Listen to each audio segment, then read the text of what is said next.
Welcome to the recorded version of Caring for a Loved One with Alzheimer's, part of the Family Caregiver Support webinar series brought to you by the American Society on Aging and a generous sponsorship from Home Instead Senior Care. All right, our presenter today is Lakeland Hogan. Lakeland is a gerontologist and caregiver advocate for Home Instead Senior Care. Lakeland works to educate professionals, families, and communities on issues older adults face. Lakeland is a doctoral candidate at the University of Nebraska, Omaha, where she is studying social gerontology. She has a Master of Arts in Social Gerontology and a Master's in Business Administration from UNO. Lakeland has professional experience in the private and public sectors of senior care services. She's worked on special projects for UNO's Department of Gerontology and the local area agency on aging. Lakeland serves as Vice President of the Board of Directors for the Dreamweaver Foundation and is active in the Alzheimer's Association's Walk to End Alzheimer's. Lakeland has a passion for helping others, especially aging adults and their families. And with that, I would like to turn the presentation over to Lakeland Hogan. Thanks again for being here this month, Lakeland. Thank you so much, Steve. Hello, everyone, and welcome to today's webinar. We are talking about a subject that I am very passionate about, and that is caring for someone with Alzheimer's. While Alzheimer's and other dementias is not a part of normal aging, we're seeing more and more individuals affected by this horrible disease. Along with a growing number of individuals with dementia, we're also seeing more families stepping in to provide the much-needed care. In my experience working with these caregivers, their role can be challenging at times, and families often turn to us as professionals for resources and support. So I'm really excited that you're here with us today because I hope by the end of today's webinar you'll feel equipped with those resources to provide to the family caregivers that you work with and provide them better support as they're caring for their loved one on their Alzheimer's journey. So I want to kick it off by looking at some of our objectives on the next slide. So here's an outline of what I want to cover today. I know many of you are probably familiar with the disease, but I wanted to start out by reviewing the basics so we're all on the same page. And then I'm going to go into more details on the symptoms and how to minimize the symptoms of Alzheimer's. And symptoms are what can make this disease difficult to cope with, and we can help family caregivers determine the cause of these symptoms and strategies on how to better manage them. And then by understanding more about these symptoms, again, it'll help these families feel more comfortable and help provide them with the tools that they need to best provide care for their loved one. And then we're also going to talk about the importance of caregivers taking care of themselves. I'm sure we all have ideas on self-care, but today we're going to talk about the conversation that you might have with families to prepare them for their caregiving role. And then we'll close with some additional resources that you can share with family caregivers. So let's go ahead and start with some basics of dementia here on this next slide. Dementia is defined as a decline in mental ability severe enough to interfere with daily life. Some people may think that mental decline in aging is normal, but it's not. You know, we may occasionally forget where we placed our keys or maybe forget someone's name, but you know, these types of memory loss, they might be a little bit normal, but if they're continuing on a regular basis, if the individual is not able to retrace their steps to find their keys, they're not able to recall that person's name eventually, then they might be suffering from dementia. And we'll talk about some more signs and symptoms of dementia that families can look out for. And then some people can get confused when it comes to the term dementia. And I like the illustration there on the screen because dementia is kind of it's an umbrella term. And there are different types of dementia that fall under that umbrella. So there's vascular dementia, Lewy body, Alzheimer's disease, frontal temporal dementia, and then people can have a mix of some of the different types. So families may get confused by these terms, and they also might be hearing a diagnosis of MCI, or mild cognitive impairment. Again, this kind of gets confused with the term dementia. So mild cognitive impairment, or MCI, causes cognitive changes that are serious enough to be noticed by the individuals experiencing them or to other people around them. But the impairment or the changes, are not severe enough to interfere with the daily life or independent function. If this is the case, then they'll want to ensure to have their loved one's cognition tested regularly, because having an MCI diagnosis puts you at a higher risk of Alzheimer's or dementia. So it's important to keep a close eye on the individual and recommend seeing a specialist for further testing, especially if these symptoms continue to present themselves and continue to worsen. And again, having dementia is not a normal part of aging. So if a loved one is exhibiting these types of symptoms, then they need to seek out a physician, and if possible, a specialist, to have some testing done to see if they have an official diagnosis of one of these types of dementias. So I know I talked about how there's many different types, but the most common is Alzheimer's disease, and we're going to dive a little bit deeper into that here on the next slide.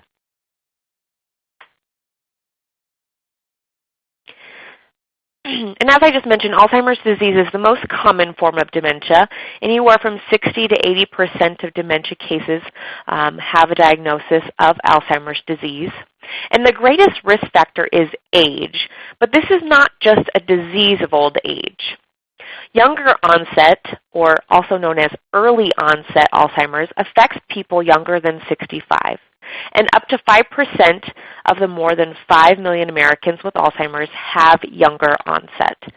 And we're seeing younger onset as early as late 30s. I have interacted with a family the husband has dementia in his late 30s, which is an absolutely horrible, terrible thing. He has young children. So this is becoming more common, not just in the older adult population, but that, as I mentioned, 5% of those under 65 are developing the disease. And the disease develops due to microscopic changes in the brain over time. And research is finding that these changes can start long before the first signs of memory loss. In Alzheimer's disease, two abnormal structures called plaques and tangles damage and kill nerve cells in the brain. So plaques are deposits of protein fragments called beta amyloid that build up in the spaces between nerve cells. The tangles are twisted fibers of another protein called tau that build up inside the cells. Though autopsy studies show that most people develop some plaques and tangles as they age, those with Alzheimer's tend to develop far more and in a predictable pattern, beginning in the areas that are most important for memory before spreading to other regions. As you can see here on the slide, the smaller box is a picture of normal, healthy cells in the brain, and then the larger one shows those plaques and those tangles. So these plaques and tangles are affecting memory in people with Alzheimer's and dementia. And Alzheimer's worsens over time. You'll hear that Alzheimer's described in 3 different stages. You might hear mild or early stage, moderate or middle stage, and then severe Alzheimer's or late stage. And currently, there's no cure or treatment. There's no cure, but there's treatment for the symptoms. So currently, medications will help treat symptoms. You might have heard of some of them: Aricept, Exelon, Amenda, those types of drugs. And then there are non-pharmaceutical interventions, and we're going to talk more about those today that can help to minimize the symptoms of Alzheimer's disease. And research is taking place, and there is hope. So I don't want to sound down in the dumps because researchers are working really hard to uncover as many aspects of Alzheimer's disease and related dementias as possible. And 90% of what we know about Alzheimer's has only been discovered in the last 20 years. So we're really revving up, and hopefully we'll be finding some sort of treatment or some additional treatment or cures for the disease. And some of the most remarkable progress has shed light on how Alzheimer's has affected the brain. And the hope is that a better understanding will lead to new treatments. And many potential approaches are currently under investigation. I recently attended a a dementia care conference where a researcher from the Alzheimer's Association spoke, and he showed a graphic that kind of was a timeline of how long it takes for an Alzheimer's drug to go through, the production or research and then trial phases, and by the time it gets to market, it could be anywhere from 7 to 10, sometimes even 15 years before a drug can get to market. So he did say that there is some positive trials out there that are happening. They're making progress, but it's just kind of, unfortunately, a long, drawn-out process. So there is hope. I don't want you to walk away from today's webinar thinking that there's no progress being made, because there is. So when we talk about Alzheimer's disease, I wanted to just kind of put it into perspective. This is a disease that knows no age, it knows no race, it knows no religion, it knows no geographical limitations. This is really a worldwide issue. So I wanted to share some of the numbers with you. Here in the U.S., the Alzheimer's Association reported that in 2016, there was an estimated more than 5 million Americans that had a type of dementia, and every 66 seconds, someone develops Alzheimer's. So if you think about that in the context of this webinar, almost 60 people will develop Alzheimer's disease by the end of today's webinar, which is pretty astounding. And it's still the 6th leading cause of death in the U.S., and about 1 in 3 seniors die with Alzheimer's or another type of dementia. And then those unsung heroes, those caregivers that are out there caring for these individuals with Alzheimer's, they're putting in an estimated 18.1 billion hours of care that's valued over $221.3 billion. And in Canada, if we have anyone from Canada on the call, there are about 747,000 living with dementia, costing an estimated $10.4 billion a year. And then if you talk about it from a worldwide perspective, 44 million people are living with dementia worldwide. So again, this is a worldwide issue. There's so many people out there living with the disease, caring for the disease, and this is a disease that really affects a whole family unit. And we'll talk about the caregiver stress and strain that caring for a loved one with Alzheimer's or dementia can cause on this next slide here. Since having dementia involves loss of memory, cognition, judgment, and the ability to take care of oneself, caring for someone with Alzheimer's or another form of dementia can be more demanding and more stressful than caring for someone who is ill but not cognitively impaired. So when you look at the statistics, 59% of family caregivers of people with Alzheimer's and other dementias rate the emotional stress of caregiving as high or very high. In addition, about 40% of family caregivers report symptoms of depression, and that's compared to 5 to 17% of non-family caregivers. So if they're caring for someone with dementia, they're more likely to have depression. And most of the care is being provided by family caregivers who are really devoting a large number of hours to the task each week. And in addition, many family caregivers are in this what we refer to as a sandwich generation, caring for their aging parent and their children. So this caregiving role can really affect their family life, their work life, because they're having to juggle caregiving for maybe their parents and their children. So again, added stress, added strain. And along with stress, there's a real problem of isolation for the family caregiver. We're going to take a look at that here on the next slide. According to the Dementia Caregiving in the U.S. report by the National Alliance for Caregiving, nearly half of dementia caregivers say providing care is emotionally stressful, and 29% indicate physical strain. Dementia caregivers are also twice as likely to indicate that their health has worsened because of their caregiving role.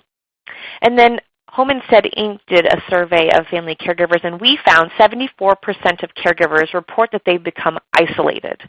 And a majority of those surveys say that it's difficult and overwhelming to care for a loved one because they leave the house less frequently with their loved one because of their Alzheimer's or dementia.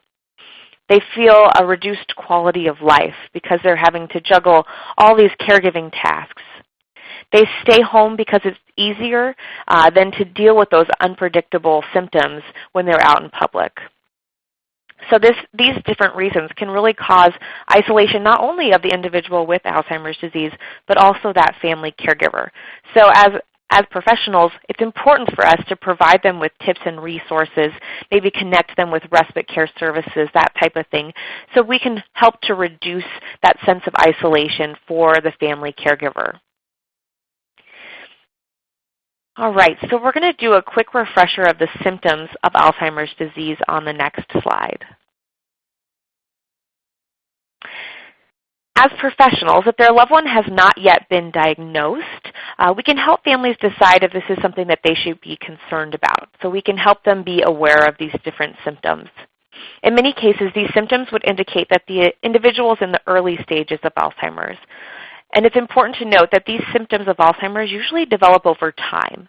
So if you're working with a family who said, out of the blue, my mom started to exhibit these different types of behaviors or symptoms, it might be a sign that there's something else going on. There might be a urinary tract infection, or maybe they started a new medication, and that medication was causing some issues. So again, these symptoms are, if it is Alzheimer's or dementia, usually these progress over time. They're not a kind of overnight, all of a sudden we're noticing that my loved one is exhibiting these different symptoms. So again, if it's that overnight change, then they want to see the physician. And if it's the gradual change, we'll definitely still want to see the physician, but to get some cognitive testing done. So according to the Alzheimer's Association, the most common symptoms of Alzheimer's disease include memory loss that disrupts daily life. So one early indicator might be sticky notes or reminder notes throughout the house that help that individual remember, to go to the doctor's office or to buy this at the grocery store. And of course, we all kind of have those reminders for ourselves, but if you're noticing more reminder notes than normal, that might be due to some cognitive impairment. And then difficulty completing a familiar task. A lot of times we see early signs when the individual is trying to manage their bill pays or check writing. Maybe the checkbook isn't balancing like it used to, or if they're trying to make a recipe that they've known by heart for years and years, and suddenly they're not able to recall the ingredients, or that dish tastes a little funny repeatedly, that might be another sign. If there's challenges with planning or problem solving, again, that recipe example kind of fits here. If they're not able to troubleshoot quite like they used to, that could be a sign or symptom of Alzheimer's disease. Confusion with time and place. Many of you might have seen the movie Still Alice, and she was running, her normal route, and all of a sudden she looked around and couldn't figure out where she was, and she couldn't figure out how to get home. We hear that with people when they're driving. Maybe they're driving to pick up their grandkids like they do every Tuesday afternoon, but suddenly they don't know where they are, how to get to the school. Trouble understanding visual images and spatial relations. They might have a hard time judging distance, and they're running into things. You might notice this when they're driving. If they're getting into a few more fender benders, or if there's a few scratches on the side of the car, maybe at the gas station they didn't quite get around the curb. Maybe they scratched things up. Again, those visual spatial relations might be impaired. If they're misplacing things and lose the ability to retrace the steps, I mentioned the key example earlier, that if they lose their keys and can't find them, can't retrace their steps, and this is happening repeatedly, again, might be another symptom. Decreased or poor judgment. I see this a lot when individuals might start giving money to any and all charities that contact them, or maybe they fall victim to these telemarketers that are calling. To them, it might seem like they're helping that individual, or but really it could be just poor judgment or just decreased judgment. So that part of their brain might be impacted by the disease. And then if they're withdrawing from work or social activities, maybe they quit going to Bible study or bridge club, it might be because they don't want other people to notice the changes. They're trying to kind of hide that cognitive impairment. So if you notice that they're withdrawing, again, that's another sign. And then if there's changes in their mood or personality, maybe they're getting upset easily, they're depressed, they're anxious more frequently than usual, another sign of possible cognitive impairment. And then problems with speaking and writing. If they stop in the middle of the conversation, having trouble finding the right words, if they're writing and then all of a sudden can't remember how to write a certain letter, again, all of these are symptoms. And we want to educate families about these symptoms so that if they're, pardon me, I didn't advance the slide there. So if they are noticing these different symptoms, then they want to get their loved one to the physician to get some sort of cognitive testing, and if possible, to a specialist for, again, that additional cognitive screening. So as the disease progresses, there's likely to be more symptoms that surface, and they generally fall into two categories. So let's take a closer look on the next slide here. And helping families understand these symptoms will be important when providing care. So first, I wanted to just point out that I refer to these as symptoms and not behaviors. Sometimes in the industry, these two words are kind of used interchangeably when talking about the disease. But sometimes the term behavior may seem to convey that the person is acting out on purpose, when in fact the person really has no control over what the disease is doing to their brain. And this can be really hard for families to grasp. So I like to refer to them as symptoms instead. And of course there's the cognitive symptoms and the behavioral symptoms. And again, we need to help families understand that this is a disease of the brain, especially I find when families they might say, well, my mom has always been so mild-mannered, or she's always been sweet as pie, but now she gets really agitated and angry, and they're so confused. They don't really understand what's going on. So if we can explain, again, that this is a disease, and then if we can give them the tools to help minimize these symptoms, it can help the family be more successful in their caregiving journey. So when talking about the symptoms, again, we break them down into two categories. So some that affect the memory and some that affect the behavior. So, and we can see a couple examples of each on the slide here. So a cognitive symptom might be confusion, judgment, repetition. Repetition is one that's used as an example a lot of the time, and I'll use that example here in a little bit. And then on the behavioral side, their symptoms might be aggression, anxiety, agitation, mood changes. So again, we need to, when we talk about these different types of symptoms with family caregivers, we need to help them understand that there are some symptoms that might just be kind of annoying, frustrating, and then there are other symptoms that could put their loved one at risk or at risk of physical harm. So I have this really neat graphic here on the next slide that shows these different symptoms on kind of a spectrum that you can show this to families and help them realize, is this behavior just frustrating? Is it difficult, or really is it harmful? So again, this just gives the family perspective, because when their loved one is diagnosed with the disease, most likely the family fears the symptoms and the different types of symptoms that their loved one might exhibit. So if we can break these down kind of by severity, it can help families better cope, better anticipate the potential symptoms. So some, like I mentioned earlier, some symptoms can be just frustrating to deal with, like repetition, when someone repeats the same question over and over again. The person might ask, when is lunch? I had a client who asked that repeatedly over and over, and the caregiver was getting so frustrated. I felt bad for her. So I helped her strategize, come up with some different ways to address this question. So we tried pointing to the clock. When the clock gets to the number 12, that's when lunch is.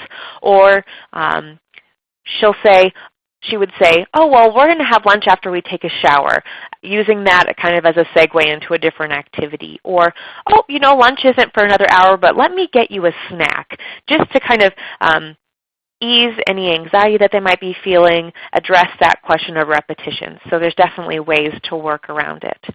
And then there's other symptoms that might be harmful, such as wandering.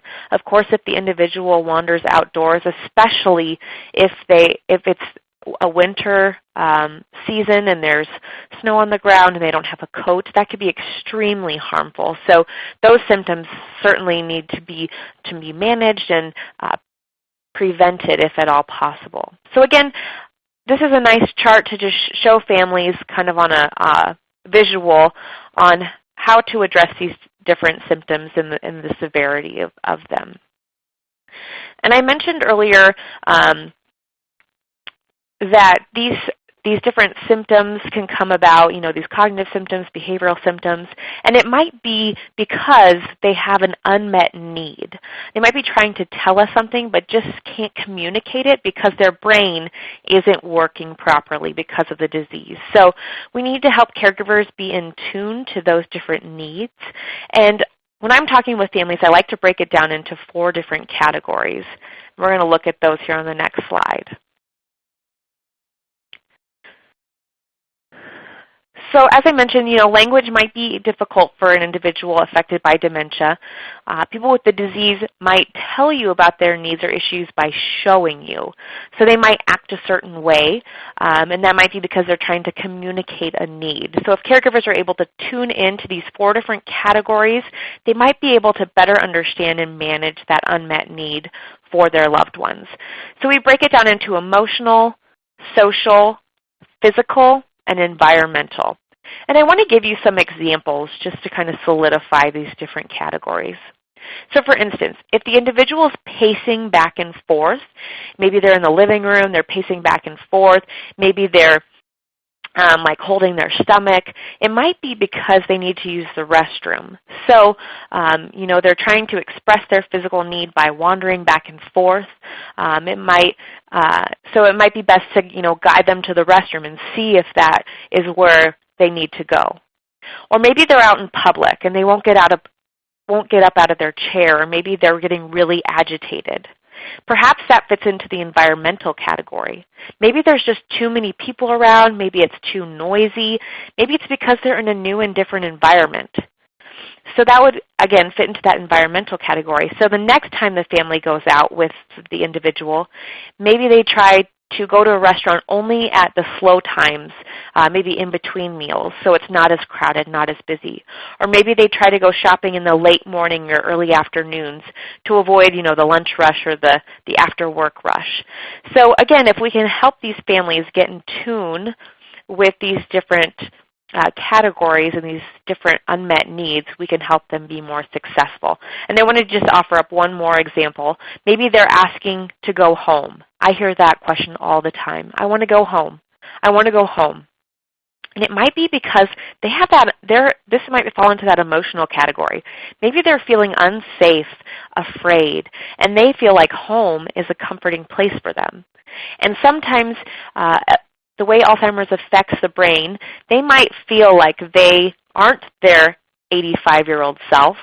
They are their 25-year-old self. And when they were 25, home was on the farmhouse that they grew up in. So, if you kind of step into their reality for a minute, if you maybe pull up a picture of the old farm and ask them about it, that might bring about some feelings of comfort. And maybe something as simple as, giving them a hug or holding their hand to help provide that security, that safety. You can tell them, I'm here for you, you're safe. Just those words of reassurance can help ease those feelings of safety and afraid, those emotional feelings in that category. So again, you can see that this chart can be helpful for families. Feel free to share it with them, and hopefully it can help them think about the situation a little bit differently. So when it comes to caring for someone with Alzheimer's, it's important to try to incorporate relationship or person-centered care. And many of you might have heard that term before, but I just want to touch on it here on the next slide. So this person or relationship-centered care revolves around the idea that the person is at the center of the caregiving. So we need to encourage families to use that person's life story, their likes, dislikes, their hobbies, their favorite pastimes to help minimize the symptoms of Alzheimer's or dementia. And we also want to provide meaningful activities for the loved one, again, putting them at the center. And personalized care, if we can integrate it into their routine and better engage them in a meaningful way, it will provide better quality of life for the individual. And most of the time, these family caregivers, they know the individual better than anyone else. So therefore, they're going to be able to know how to personalize their care. So just to give you an example, maybe the person is having an unmet need and they're expressing some sadness. And you know from just knowing that individual for a long time that they really love ice cream. So maybe you try to turn their mood around by saying, hey, let's go grab some ice cream. Or maybe you knew that that individual used to love to garden, and maybe you suggest that you go through a stroll through the garden, or maybe you ask them to help plant a pot of flowers with you. So again, kind of redirecting their attention from sadness to something that they really like. That's how you can use this person-centered care to really your advantage. Or another example, maybe morning bath time is becoming a struggle. The family should think back to that person really before they had Alzheimer's. What was their daily routine? Maybe they always took a shower right before bedtime, and you're asking them to shower in the morning. Well, what if you tried that shower right before bed next time and see how that goes? Or maybe they always had a cup of hot tea before they went into the shower. Try that. Or maybe when they're walking into the bathroom and they see their reflection in the mirror, in their mind, they're 25 years old. They're a dashing, handsome young fella. And when they walk into the bathroom, they're seeing an older man, and they're becoming maybe afraid because they think somebody's in the bathroom, somebody's going to be watching them. So maybe it's as simple as covering up the mirror. So again, if we just think about things from their perspective, put that person at the center of the caring situation, we again can really increase their quality of life or improve their quality of life. So I wanted to give you some more techniques on how to minimize these cognitive symptoms. So we're going to look at that here on the next slide. In all situations, regardless of the symptom that they're exhibiting, it's important for the family caregiver to remain patient, calm, and empathetic. If you as the caregiver gets worked up and gets upset and angry, it's only going to make the situation worse and escalate the situation. And again, help family members understand that their loved one cannot always help how they're thinking or how they're behaving because of the way the disease is affecting their brain. So the first tip or technique is to step into their reality. If they think that they're 22 years old and working on the farm, that's okay, and it might even work to your advantage.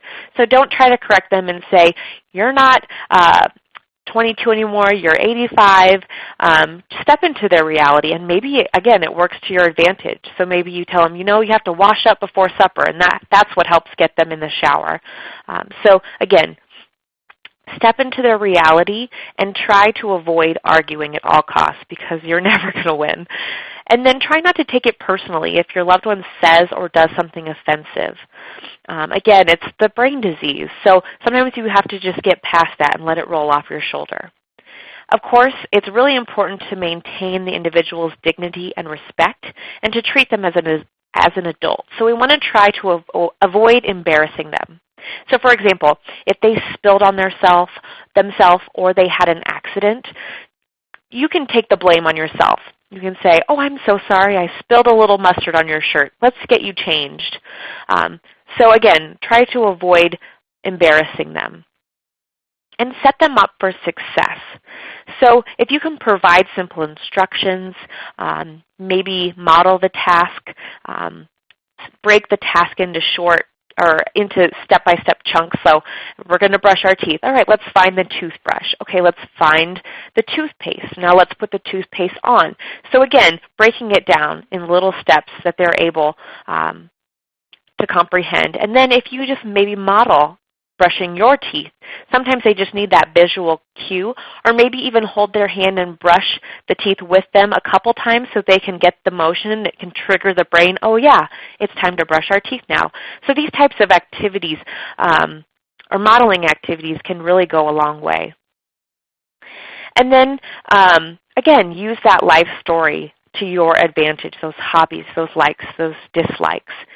And it may be helpful, especially if there's multiple caregivers involved, to recognize these different things that work and don't work and record them in a simple journal. And sometimes if these symptoms are becoming a real issue, if you track them in a journal, it can also help the physician kind of better understand what's happening in that loved one's daily life. So journaling can be a great way to keep track of the individual's Alzheimer's journey.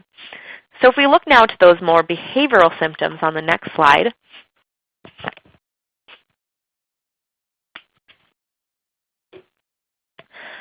pardon me.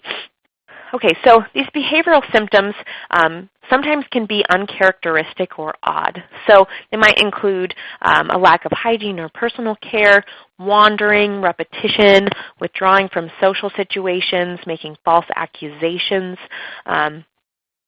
These types of behavioral symptoms might present themselves in the loved one. And again, I don't think I mentioned this yet, but not everyone will exhibit all of the different cognitive symptoms and behavioral symptoms. It really is an individual disease. So the phrase out there is, if you've seen one person with Alzheimer's, you've seen one person with Alzheimer's. And some of these techniques might work one day, and they might not work the next day. So again, we need to use that personalized approach. So when looking at these techniques for minimizing behavioral symptoms, we want to make sure we're giving simple choices. So we want really kind of sometimes to avoid those yes-no questions, because sometimes you might get an answer of no because they don't know what you mean. For example, would you like some lunch? No. Well, maybe ask it this way. Would you like soup or salad for lunch? They might say soup. Or if you show them two different options, would you like to wear a red shirt or a blue shirt?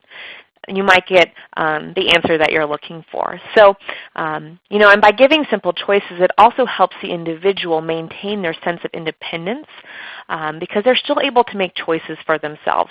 Granted, it might be small choices, but to them it might mean a lot. And then, again, sometimes when a person is upset, just apologize. Put the blame on yourself.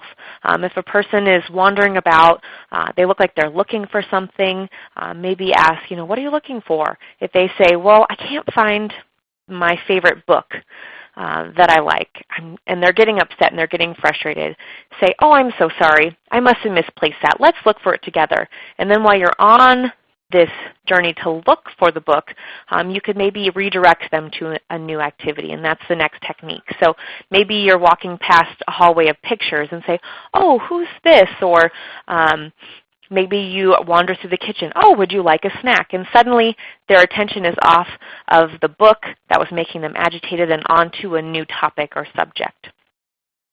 And sometimes it's best to just remove the person or item from the environment if there's something in the environment that is making them upset. Oftentimes, if a loved one is sitting by a window and maybe there's the neighbors mowing the lawn and they keep looking over thinking that somebody trying to break into their house, simply just close the curtain. Again, takes away that distraction. Or maybe you move that individual into the kitchen for a snack or to do another activity, just again, to redirect their attention. And again, use those memories, those best loved activities or choices to redirect their attention. And as I mentioned, sometimes it'll take multiple techniques. You might have to try something 3 different ways, 3 different times. For instance, would you like to take a shower now? No. Okay, wait a few minutes, come back. Would you like to take a shower before lunch or after lunch? If that doesn't work, come back again and say, I really have to go to the bathroom. Would you mind accompanying me? And on your walk to the bathroom, they've forgotten that you were the one, the caregiver had to go to the bathroom and you're already in the bathroom. Oh, well, while we're here, let's take a shower. Those types of things. So it might take 3 different times, 3 different ways. And if you're able to implement one of these techniques in the first 30 seconds that you notice a symptom, then you're likely to have a better outcome. And then if you think that these different behavioral symptoms are a result of discomfort or pain, you want to be sure to get that individual to their physician because, again, they might not be able to express that their stomach hurts. But if you're tuning in to their different behavioral symptoms, it might be an indicator. All right. I know I'm running a little short on time, so I'm going to gloss over that. We've already talked a lot about this person-centered care. We need to honor the individual's unique interests, preferences, and needs. So I want to touch a little bit more on these meaningful activities. And when families think of activities, sometimes they might limit their thoughts to, puzzles, crafts, those types of activities. But really, if we look at them from 3 different aspects, physical activities, mental, and social, this can help broaden the family caregiver's idea of what can be considered an activity. So physical, going for a walk, going to a museum. Mental, organizing, sorting, puzzles, even folding laundry can be a mentally stimulating activity. You can use that modeling technique. You fold a towel and then ask them to fold a towel. And then social, getting together with friends or relatives. Maybe it's just even going to a park and watching all the activity. So have families try to think outside of the box when it comes to the different activities that they can get their loved one engaged in. And again, use that person's personal stories, find meaningful activities, and then use some of those techniques that we've been talking about. So maybe if you're making brownies in the kitchen and ask if they want to help and they say no. Well, maybe you start stirring the brownies and then offer them the spoon and they come over and then join you in that activity. Or again, give those simple instructions. Break the task down into steps that are easy for them. And sometimes if you phrase it in a way that they're helping you, if you ask them to help you, I really would like some help putting away these groceries. Can you help me? Then that can get them engaged in the activity. And then as somebody enters really into that late stage of dementia, maybe they're bedbound, use the 5 senses to create some meaningful activities. Find a candle in their favorite scent. Maybe it's cooking one of their favorite foods so they get that smell. Maybe it's, rubbing their hands with their favorite lotion. So again, use those 5 senses to kind of think outside of the box. And it's also important for caregivers to be proactive when it comes to the caregiving situation. So plan ahead. Try not to overschedule the day's activities. Leave plenty of time. Best laid plans sometimes get interrupted. So we just need to kind of go with the flow if a person is having kind of an off day. And then create structure and routine. So if you can get the person up at around the same time every morning and kind of get them into a routine, it helps them feel more secure if they have a structure and routine to their day. And then be alert to the person's, or be aware of the person's most alert times and most tired times of the day. So if mornings are best, if they have doctor's appointments, things of that sort, try to schedule them in the morning time frame so that they're more alert during those activities. If they're more tired in the afternoon, try to avoid activities or visitors at that time of day. And I mentioned this earlier, but keeping a journal of key information can help to identify patterns. If the individual has respite care coming in, caregivers, other family members coming in to help, that journal can really help them know some of those preferences. Mom will do anything for ice cream, those types of little notes that can help. And then look for ways, again, to help the individual maintain control of their life. So again, those simple choices, try to do little things for them that they've always enjoyed to, again, help maintain that quality of life. And then we talked at the very beginning, I told you that caregivers need to take care of themselves as well. So I have some tips for the caregiver on the next slide. So when an individual is diagnosed with Alzheimer's or dementia, it's important that the caregiver gets some education on the disease. Oftentimes, people will reach out to organizations like the Alzheimer's Association.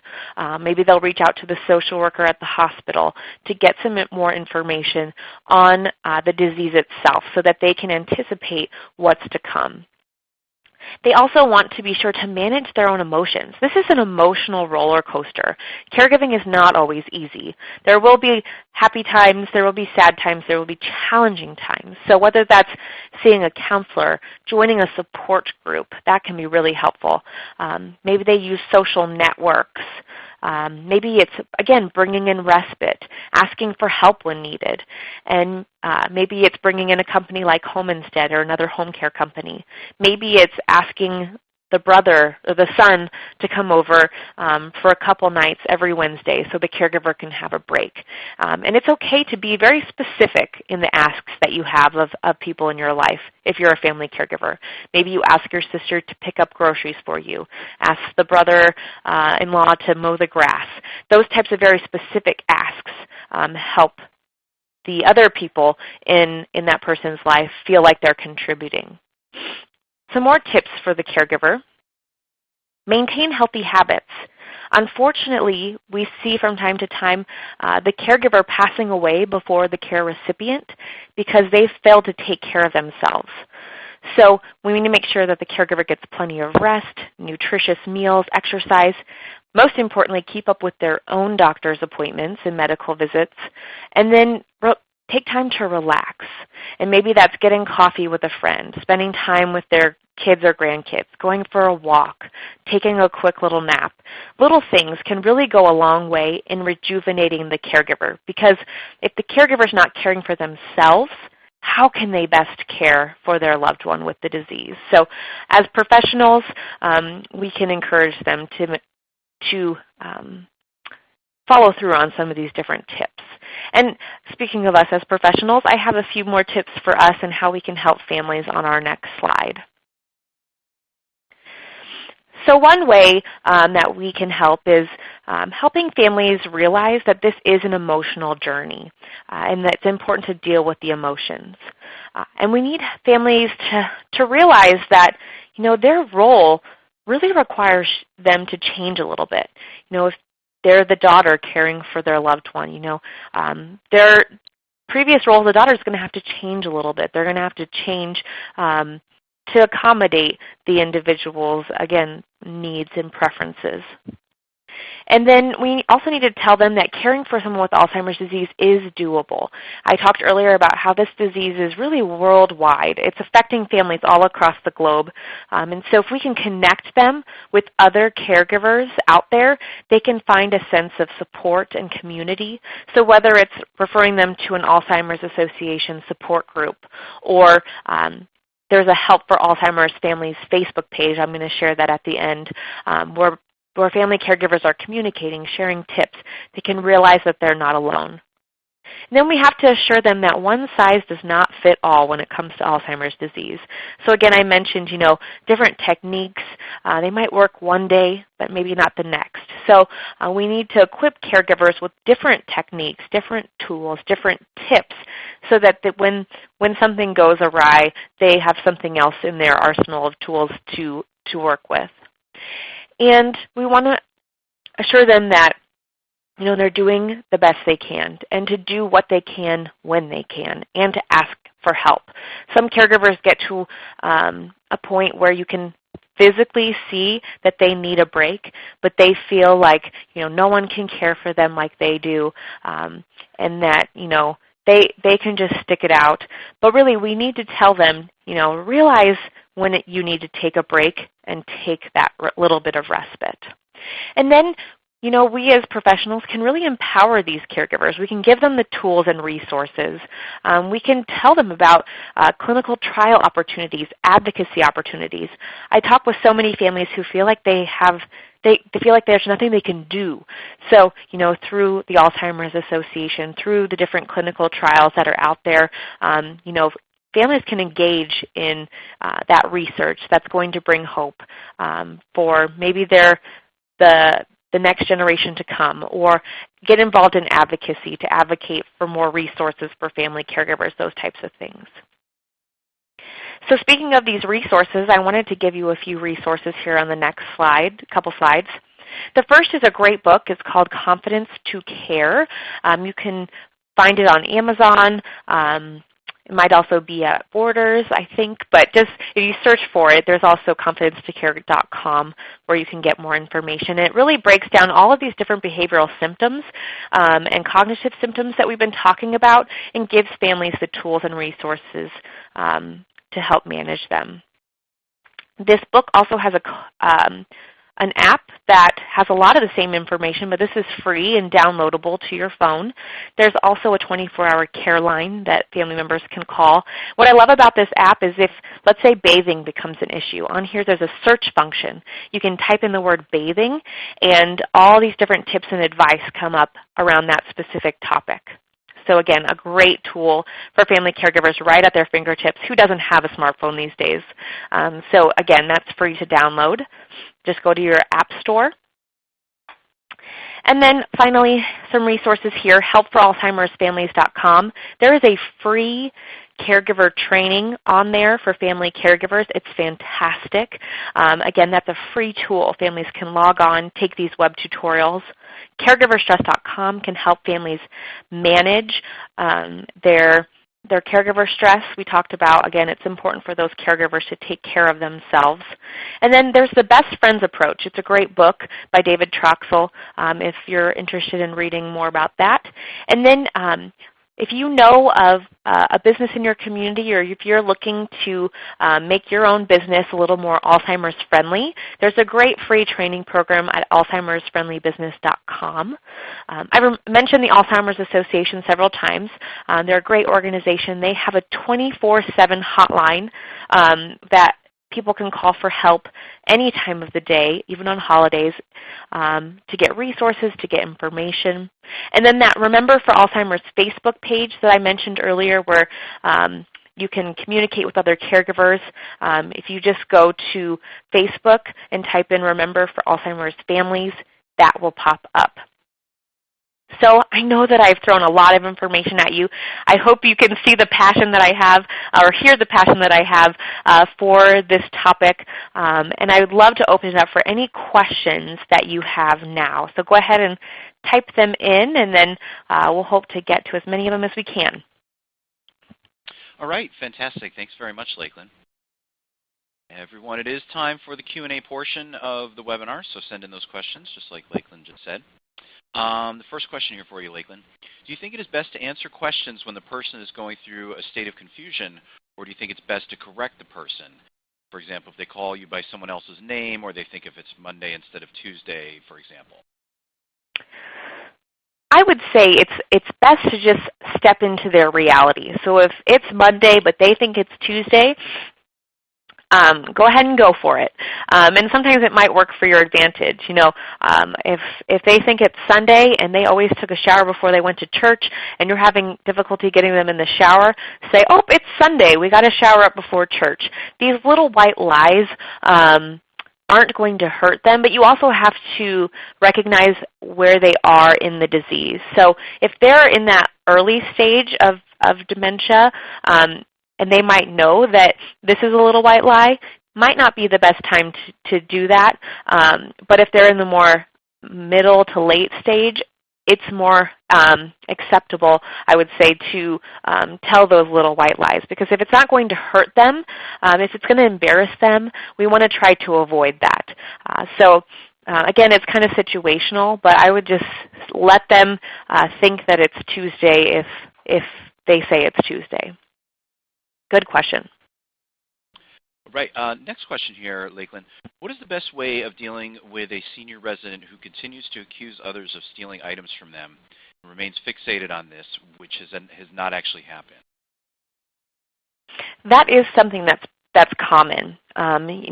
Sometimes it comes from a place of, they have dementia and they are losing their ability to recall memories. They're losing maybe some of their physical abilities.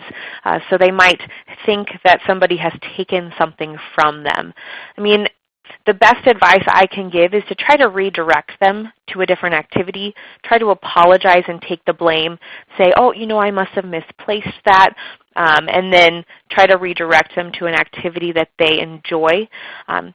If you can get them engaged in activities that are meaningful and try to keep their attention focused on different activities, it can help distract them or help to keep them from bringing up that topic over and over again. So I would use that redirection technique, the apologize and take the blame technique in that situation. But that is difficult and frustrating, and can be frustrating for the other residents too, that individual continues to accuse them.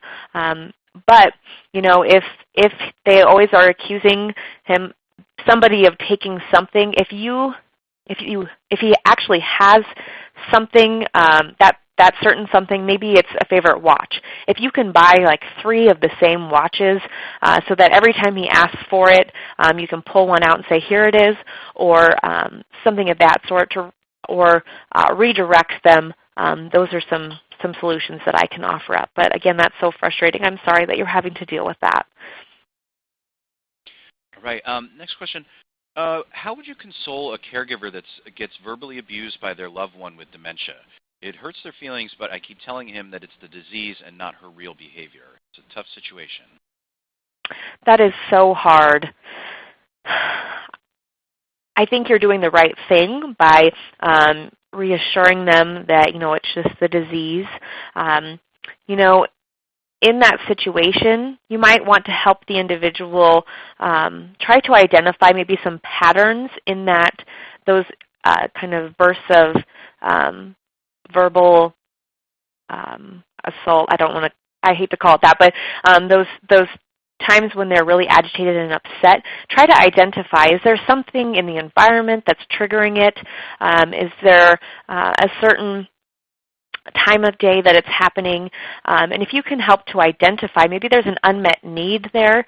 So if you go back to that environmental, social, physical, emotional chart, maybe try to identify what's kind of at the root of those moments of agitation or aggression, then perhaps you can strategize on how to maybe redirect, or if it always happens at a certain time of day, maybe you try to engage them in activity at that point in time to try to minimize that. But again, that's so hard. I think you're doing the right thing, reassuring the individual that, it's not them, it is the disease that's really taking over their brain and causing them to act in that way.